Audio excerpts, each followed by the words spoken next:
sell it for a 2007, but I really wanted a 2008.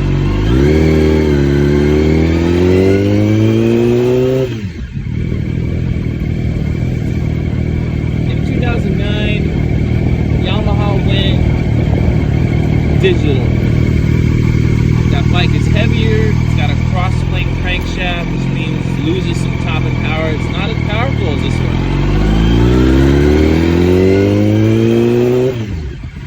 And they added all these modes to them, like track mode, wet mode, eco mode, I don't know. I never liked any of that crap.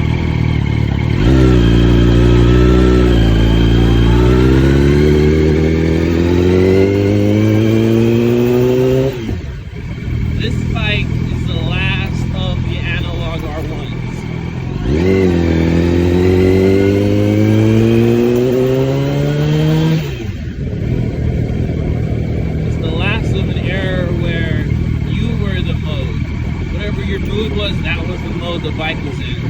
You only had to learn one mode, and the mode is all out. It's always everything she's got. It's always as fast as possible.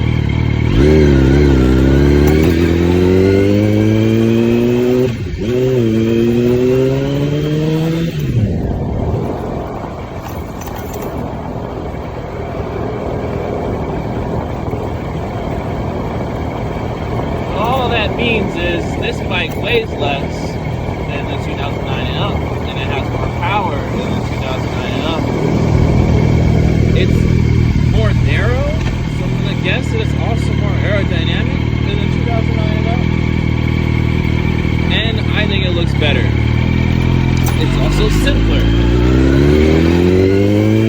so there's less to go wrong.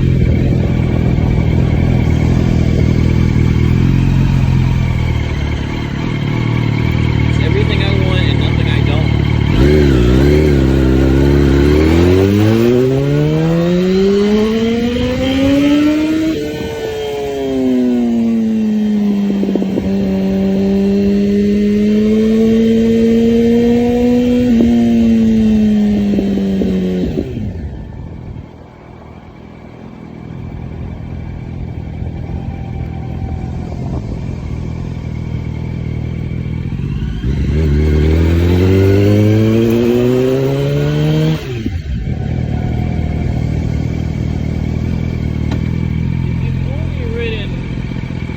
Of the digital era,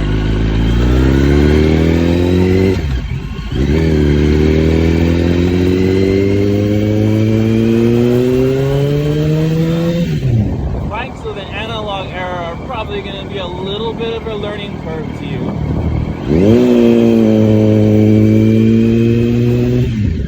Because this has no safety features whatsoever. It doesn't even have analog brakes. If you mess up on this bike, that's all you. That's on you.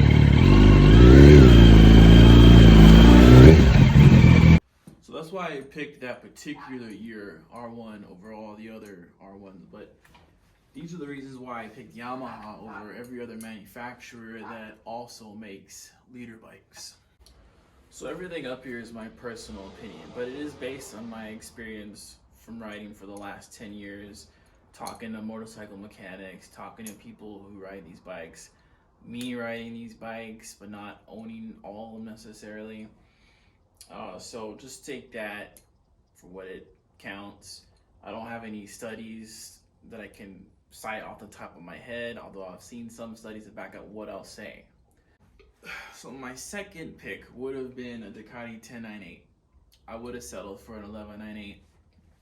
I love the way they look. I love their undertail exhaust, their single side swing arm, which the Yamaha doesn't have, and their headlight assembly I think looks second best only to the 04 to 08 Yamaha R1s. But I didn't opt for Ducati because two reasons. One is the valves. You have to check the valves, the Desmondronic valves on them. I honestly don't trust myself to do that job. It's not necessarily easy. It can be time consuming, and you got to do it right, and you have to do it because if you don't, that can give you serious problems with the timing belts.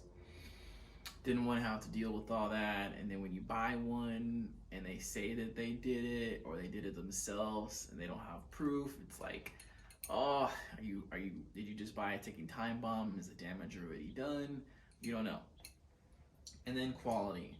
They've done tests on the oil, the first oil change from all these manufacturers, and the Italians just don't do that good.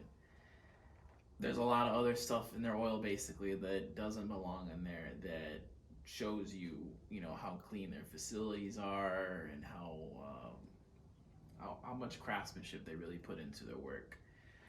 From talking to other motorcycle mechanics, they all seem to say that, you shouldn't get a 1098 or 1198 because they make them a lot of money. So that's why I opted not for those. Not that they're bad bikes or anything. I think every leader bike up here made by these manufacturers are actually good bikes. I don't think any of them are outstandingly bad or outliers in any way. You really are kind of in a way comparing tomatoes here. So the BMW leader bikes, I never even considered buying them, honestly. One, they cost, I think, the most out of all the bikes up here. Of course, there's some specific models, like in the MV Agusta, there's a couple that cost like $100 grand. But in general, the average price of a BMW leader bike is just, I think it's way too much. For what you get, it doesn't make any sense. Just for the same reason I don't like their cars, I don't like their bikes, they're over-engineered. They can't seem to just settle for what works. They overcomplicate everything for little to no benefit, or a benefit that wasn't something anyone cared about before anyway. It's not about that kind of stuff. And then they're ugly. They just look ugly to me. To me, the Suzukis are the ugliest, but damn, those BMWs are a close second. Next, I got Suzukis, and I have them up here because they are the ugliest. I don't care what anybody says. The Jigsters and their Cyclops headlight is just, I can't be proud of owning something like that. It could actually be the best in every other regard: performance, reliability, price, and I still wouldn't buy it because it just is hideous to me. Yeah. And then they are the most common out of all the bikes up here. I don't know the sales figures of all this stuff, but when I look through the used motorcycle market, it seems like for every 5 bikes, 3 of them are Suzukis, 2 or 3, and then the other 1 to 2 are Hondas or Kawasaki's, and then the other one is everything else. That's just my personal experience. I don't know if that's actually true. And next I got MV Agusta and Aprilia kind of bunched up together. MV Agustas, from the tail light to right before the headlight assembly, I think are the sexiest bikes. That quad undertail exhaust that they used to have on the older F4s, that is the prettiest stock exhaust I've ever seen, and it's so much better looking than every aftermarket exhaust I could think of, honestly. It looks freaking fantastic. I know that for Yamaha they make a quad exhaust tailpipe undertail exhaust made by TOCE, T-O-C-E, and I never liked those. It's not the same thing as the F4's undertail exhaust. But I don't know what they were thinking. They just seem to stop with their Italian design at the headlight, and they have the ugliest headlight, or second ugliest headlight to the Cyclops that is Suzuki on the front. It reminds me of like a Ditto.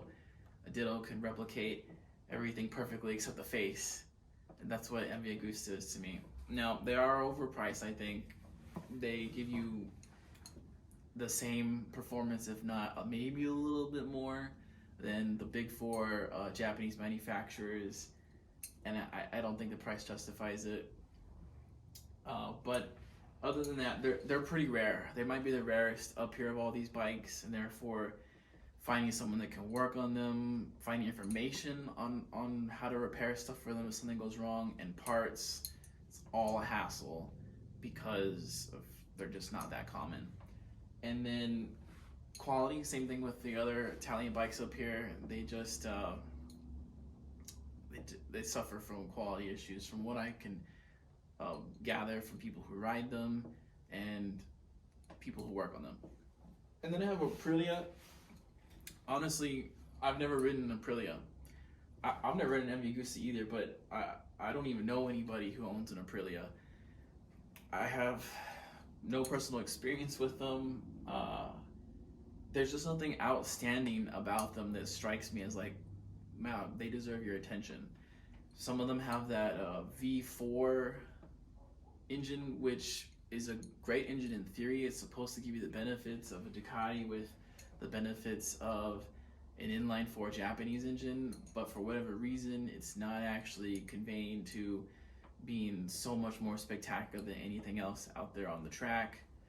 But it being Italian, I know that they have the same quality issues the other ones have, and it being rare like the MV Agusta, parts, information, people who can work on them, just something I want to avoid.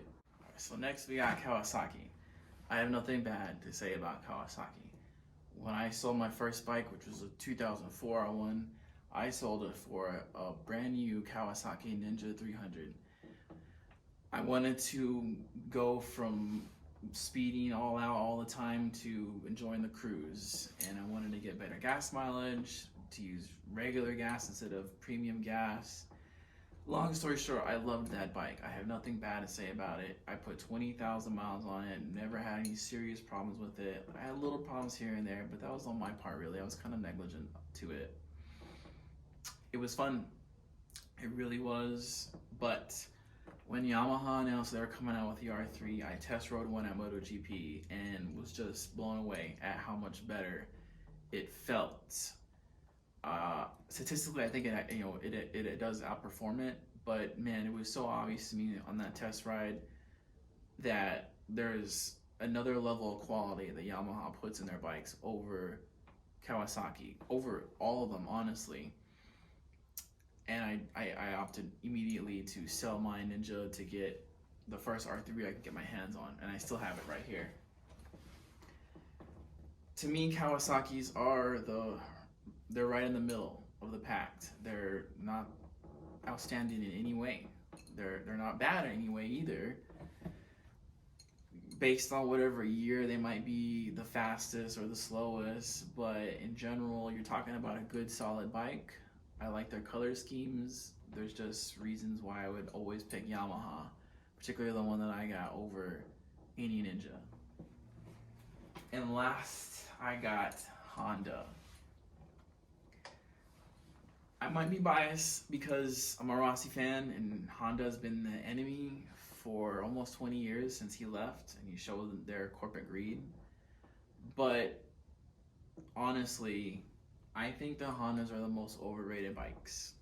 Honda riders in particular, they kind of annoying. Like, they like to make it seem that they're the outlier. They are by far the best bikes. That their bikes are so much more reliable than everyone else's. If they're not the fastest, they're always one of the fastest.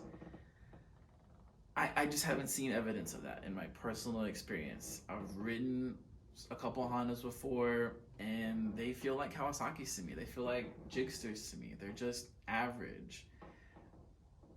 For the name that it carries, you would think that there'd be a level of quality to them that you could feel over the other manufacturers, and I just haven't felt that. Talking to motorcycle mechanics, they don't seem to be any more reliable than other manufacturers, including Yamaha. I think that the big four are all equal in reliability, give or take. It really comes down to how well do you take care of your bike, because none of these are going to be reliable if you don't. Honda especially, it's like they have the high tolerances of a Yamaha, but without the benefits of having high tolerances. I don't know if that makes sense, but you feel that benefit with Yamahas and you don't with Hondas. And every time I go to motorcycle shops or I talk to my motorcycle friends, there's Hondas there. And for how great a quality that Honda riders say that their bikes are and reliability, why are they there? You would think that they're never there based on how hyped up some people hype these bikes up. They're there. They're just like all other bikes, honestly. And I didn't pick one because the same reason I didn't pick a Kawasaki. They don't look bad. They have a good color scheme sometimes, but there's nothing outstanding about them. You can't feel the difference. And of course, after Suzuki's, it feels like they're the second most common motorcycles out there. So I wanted to avoid that. But anyway, everything I've just said is honestly my personal opinion based on 10 years experience of riding. But let me know what you think. Maybe I'm wrong about something. Did I forget something big? Let's have a discussion below. If you have any questions, like, comment, and subscribe as always.